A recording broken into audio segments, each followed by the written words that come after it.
What's up, guys? Welcome to another video.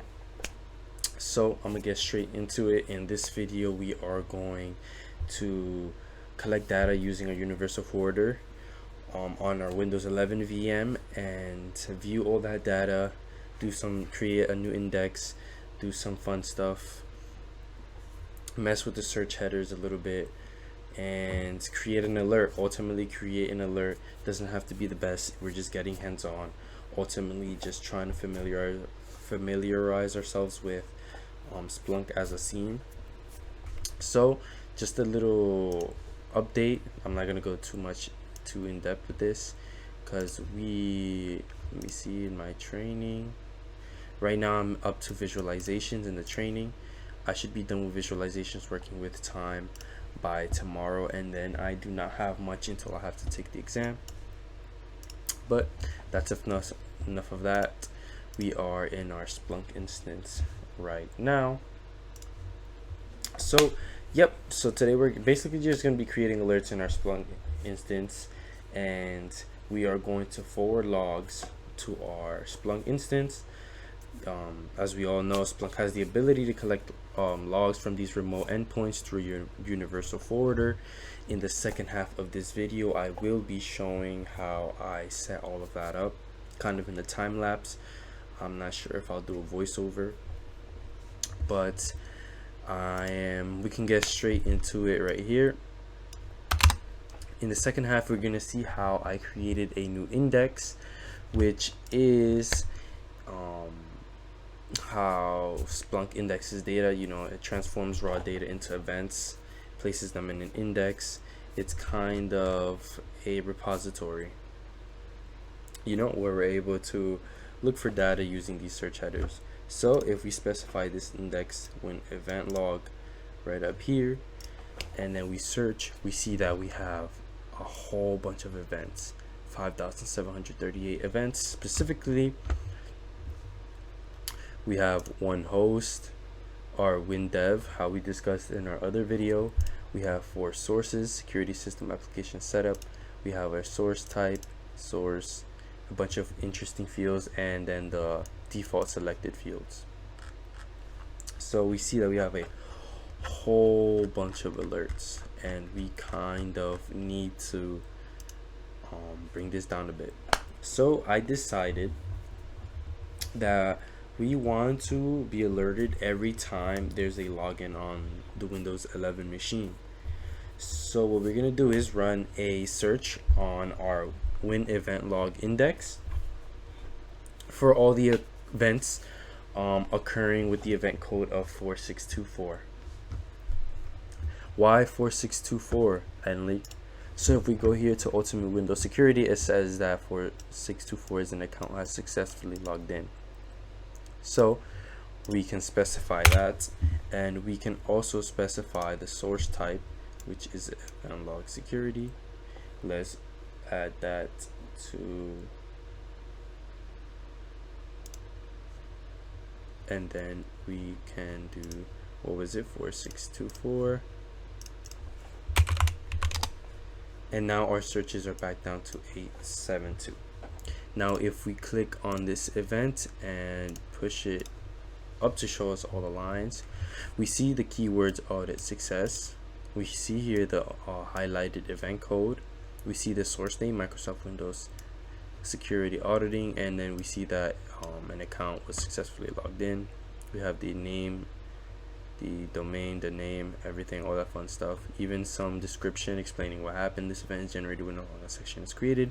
It is generated on the computer that was accessed.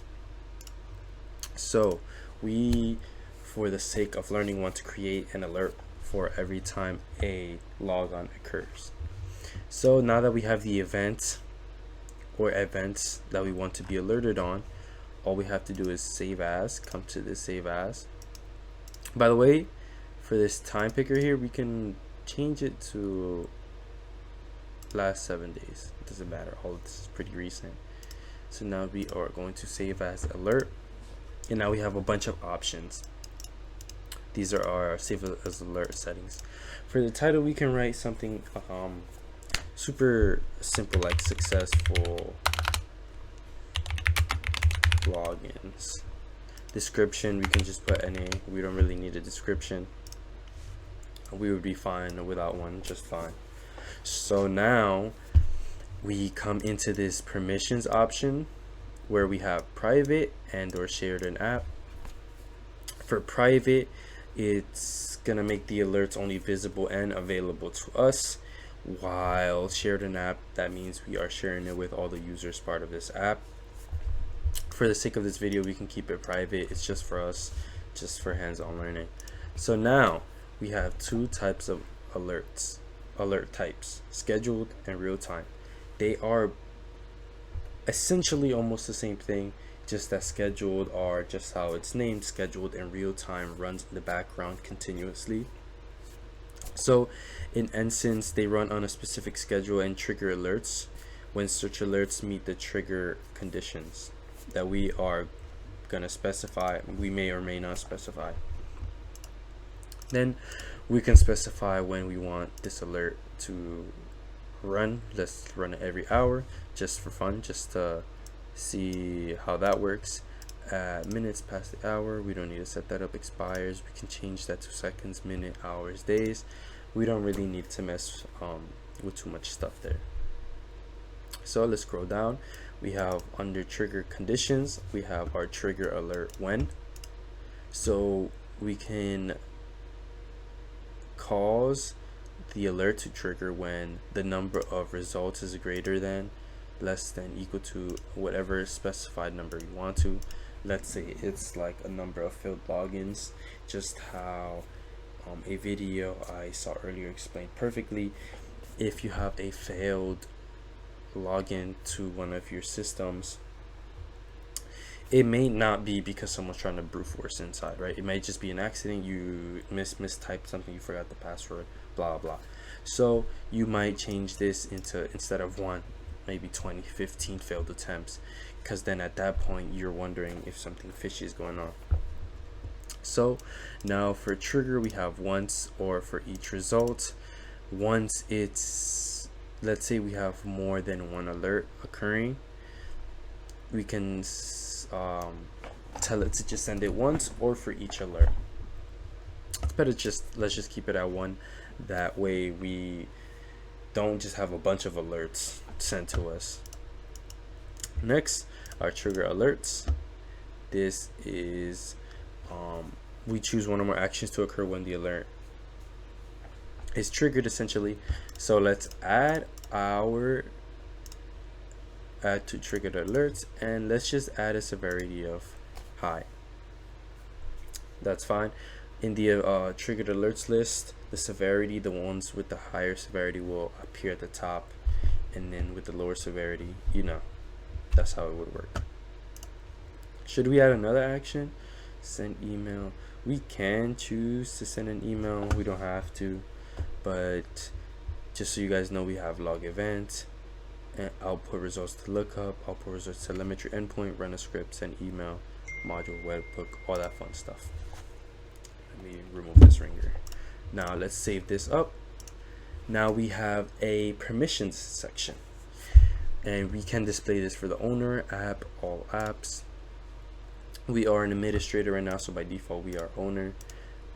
App, so everyone under this app, we can give them read write permission. Let's just give them read permission and save it as that.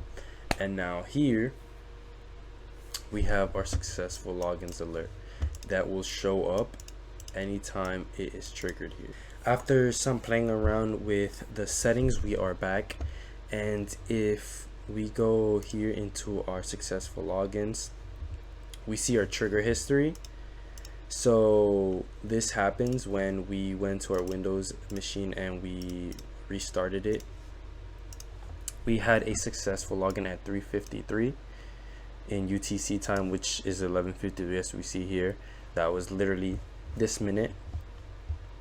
And another place where we can see is in our activity and triggered alerts. We can see all our successful logins here in severity. We see how the severity on this triggered alert, how we set it, is high versus a medium one where we were testing a different alert. And we see if it was scheduled or real time. We're having this, we changed it to real time, to running it in the background. and all the time. We can see the result. That's about it for this video. Thank you guys for watching. I just kind of wanted to get hands on and play with creating alerts. Creating a report is kind of similar, similar features. So if you guys want to see a video on that, I would gladly do that too. So yeah, thank you guys for watching.